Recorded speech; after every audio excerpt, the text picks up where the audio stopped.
Je donne maintenant la... I now give the floor to the representative of Kenya to introduce an address by the head of state.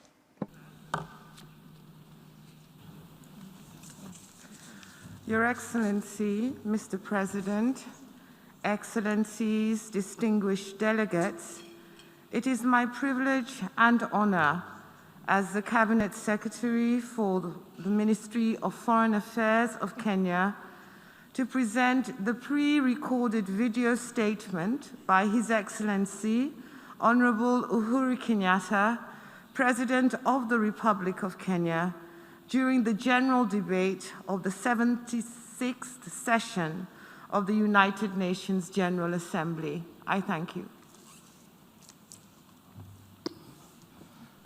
Your Excellency Abdullah Sahid, President of the 76th session of the General Assembly, Your Excellency Antonio Guterres, Secretary General of the United Nations, Excellencies, ladies and gentlemen, let me begin by saying how delighted I am to join you today in this 76th session of the General Assembly.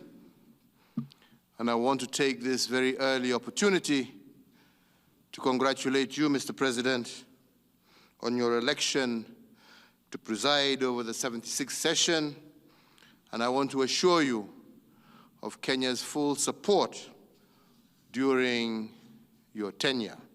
The theme of this year's session, Building Resilience Through Hope to Recover from COVID-19, has inspired my address to you today. Indeed, our Secretary General, in his report to our common agenda, observed, and I quote him, "Humanity faces a stark and urgent choice: break down or break through." The world needs to take seriously this warning from the Secretary General. In doing this, I urge the following immediate multilateral actions. The first is that we must put equitable global vaccine access at the core of building back better from this COVID-19 pandemic. And the second is that we need to provide tangible climate financial support to developing countries and ensure that a significant portion of green manufacturing is located in developing countries. Third, we must align our conflict resolution tools to the strategic shift in threats to regional and international peace and security.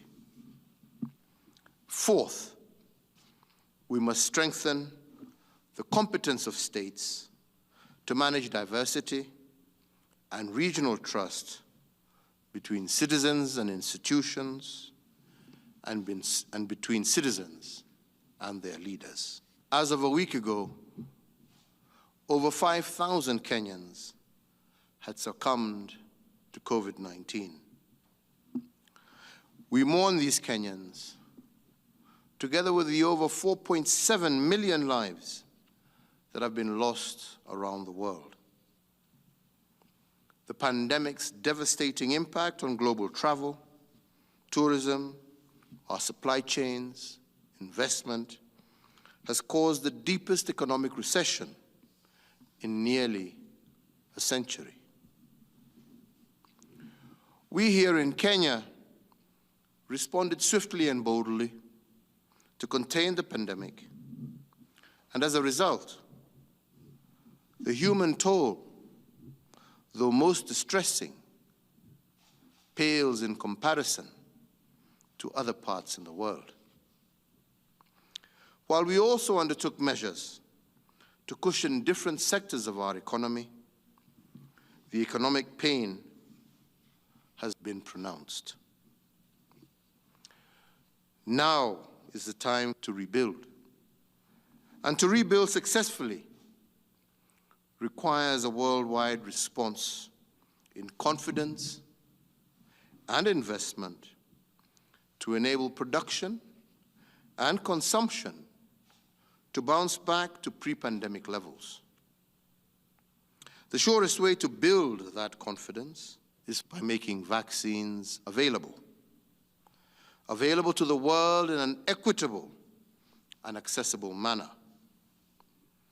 And that, sadly, does not happen to be the case today.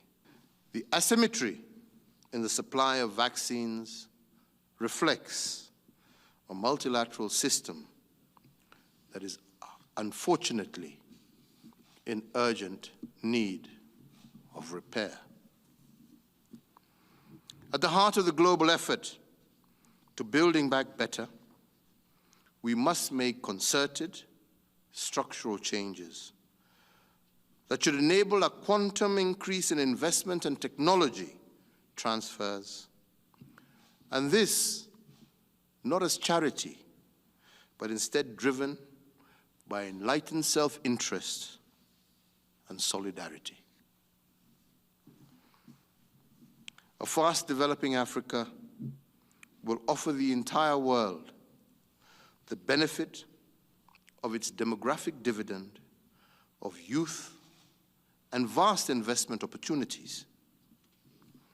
Africa can become an engine of sustainable global growth, but also as an exporter of peace, stability, and transformative prosperity. Your Excellencies, many leaders have noted on previous occasions the need to deliver concurrently economic recovery linked to climate change action. As COP26 approaches, we should aim to make clear commitments that contribute to developing country investments in green manufacturing and infrastructure that we require. A green building back better that delivers jobs as well as shared prosperity will win the support of the young generation and intensify the drive towards climate change action.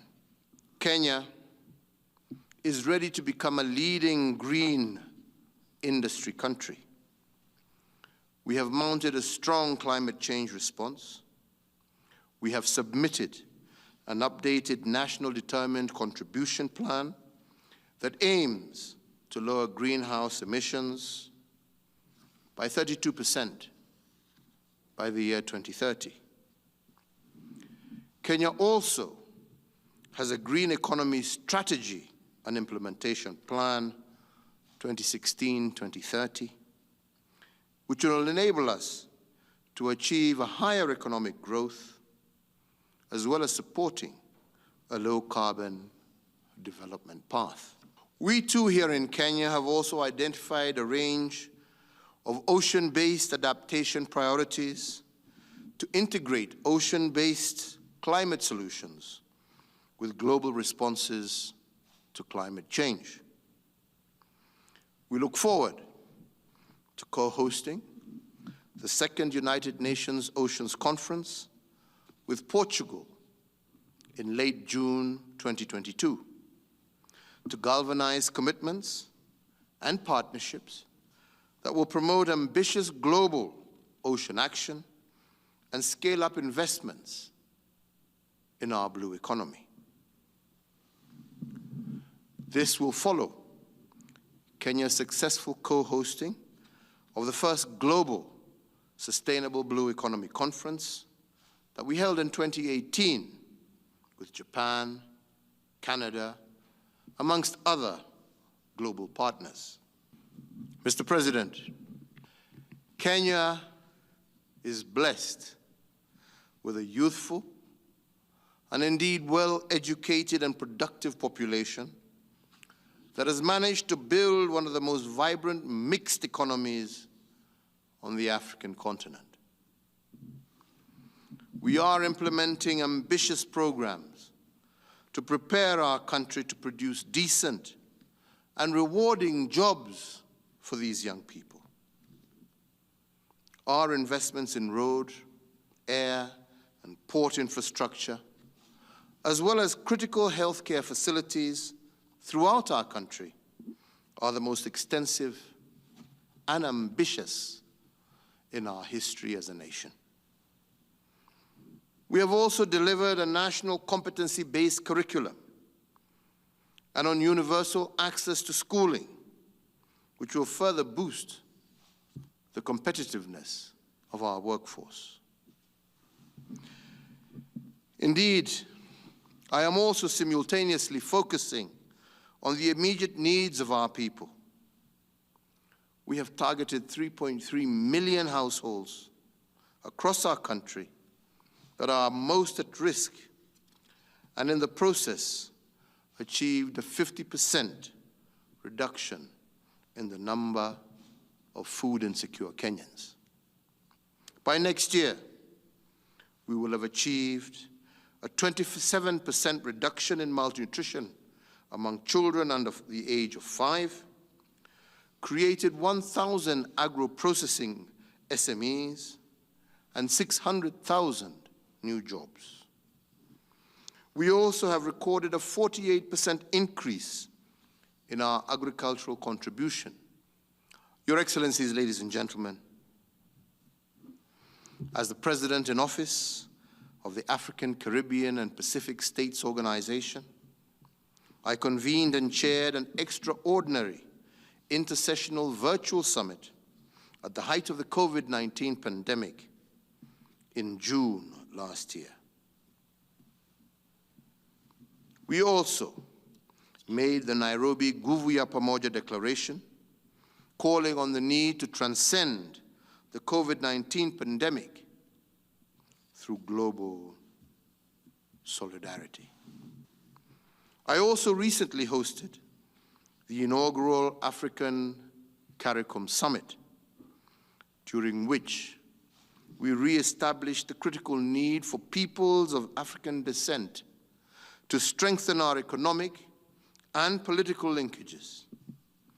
It was a historic and proud moment for me personally to be part of the great legacy of the Pan-Africanist agenda globally. What ties these events and others that I have participated in during the last year is the collective conviction that the global system is not working well for all our people and all our regions. The unequal trade and investment patterns, the outflows of illicit finance and inflows of illicit small arms and light weapons, the extraction versus production mentality are all escalating global inequality, fragility, conflict, and violence. Many of the tools at our disposal to deal with these challenges are not living up to their promise. One such core tool is the United Nations Security Council, in which Kenya has been elected an active member since the beginning of this year. In October of 2021, Kenya will assume the presidency of the Security Council. During that period, I will chair several signature events, and these include: 1, how we can make an appreciation for diversity a core aim in promoting state building and pursuit of peace. The second, how small illicit arms and light weapons impact peacekeeping operations globally. And third, is how to better support and promote women peacekeepers and peace builders. Ladies and gentlemen, in many countries we are witnessing state fragility that leads to protracted crisis.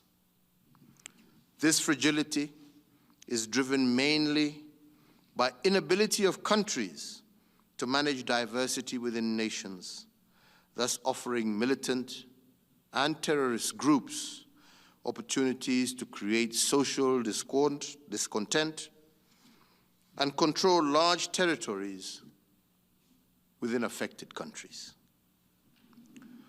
The tools to deal with these crises are not proving adequate.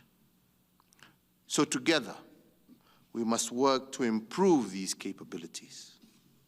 The most important task we can undertake is to increase the competence of the states to manage both political and social diversity within their nations. Indeed, countries must do so in a way that strengthens the trust between citizens and public institutions, and citizens and their leaders. I believe that the tough experiences that Kenya has had and our determination to rise above them are a good case study for other states.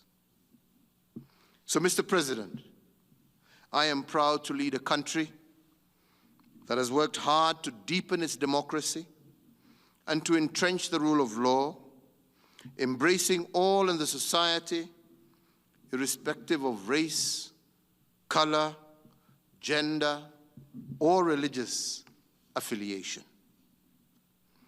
Throughout my tenure as president, I have led a nation that is marching towards the attainment of the greatness that we believe is in us.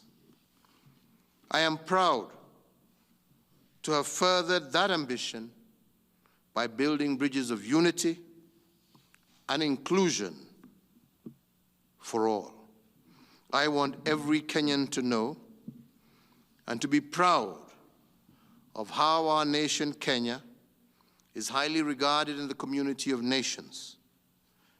Kenyans must never forget the hand of friendship that extended to us on various times by many states seated in this General Assembly, nor what our contribution has been to the international community. And finally, Kenya must never forget those countries that are still struggling against occupation and illegal sanctions that cause suffering and undermine the human rights of people in our world. As I conclude, we offer our solidarity and commitment as a member state of the United Nations to undertake the journey to build back to recovery and to prosperity, building forward better in a multilateral system that is fair, inclusive, and effective. Mr. President, thank you.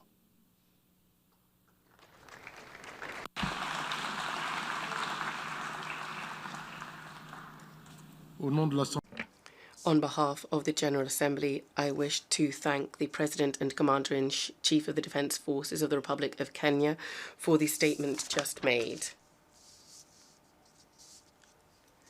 The Assembly will hear an address by His Excellency Juan Orlando Hernandez Alvarado, President of the Republic of Honduras. I request protocol to